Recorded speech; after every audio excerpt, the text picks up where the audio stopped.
ছাত্রলীগের কুলাঙ্গারদেরকে আমরা বার্তা দিতে চাই, তোরা কান খুলে শুনে রাখ, রাতের অন্ধকারে চোরের মতো এসে ক্যাম্পাসে পোস্টার টানিয়ে নিয়ে চলে যাও। যদি ধরতে পারি কোনো সময় কুত্তার মতো পিটাবো, একদম পায়ের গোড়ালি থেকে শুরু করে মাথা তালু পর্যন্ত পিটাবো। বিসমিল্লাহ বলে শুরু করবো, সদাকালুল আজিম বলে শেষ করবো পিটানো। তোদের সাথে কোনো আপোষ নাই। তোরা 15 জুলাই আমার শিক্ষার্থীদের রক্ত জড়াইছিস, তোরা 2000 মানুষকে খুন করছিস। যারা এত বড় একটা গণহত্যা সংগঠিত করার পরেও যাদের মধ্যে কোনো ধরনের অনুশোচনা নাই, তাদেরকে আমরা মানুষই মনে করি না। এরা পশুর চেয়েও নিকৃষ্ট। যারা পশুর চেয়ে নিকৃষ্ট তাদের সাথে আমরা সেই ধরনের ব্যবহারই করব যেটা তারা ডিজার্ভ করে।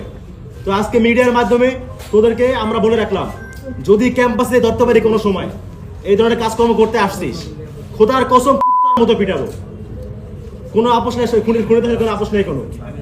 তো আপনাদের মাধ্যমে ছাত্রলীগকে এই বার্তা দিয়ে এবং বিশ্ববিদ্যালয় প্রক্টরকে, প্রশাসনকে, আমরা যারা এই ধরনের কর্মকাণ্ড সংগঠিত করেছে তাদেরকে আইনের আওতায় নিয়ে এসে দাবি জানাচ্ছি।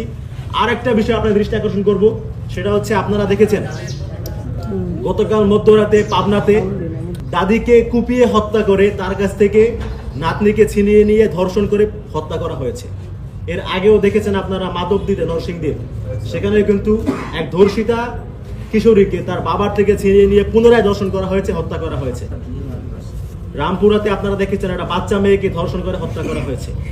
এই যে দেশ জুড়ে ধর্ষণ, হত্যা, চাঁদাবাজ, দখলদারি মহোৎসব চলছে, আমরা এই বিষয়গুলো অত্যন্ত কনসার্নড। আমরা রাষ্ট্রযন্ত্রকে আহ্বান জানাচ্ছি, স্বরাষ্ট্রমন্ত্রীকে আমরা আহ্বান জানাচ্ছি, আপনি অবিলম্বে ব্যবস্থা গ্রহণ করুন।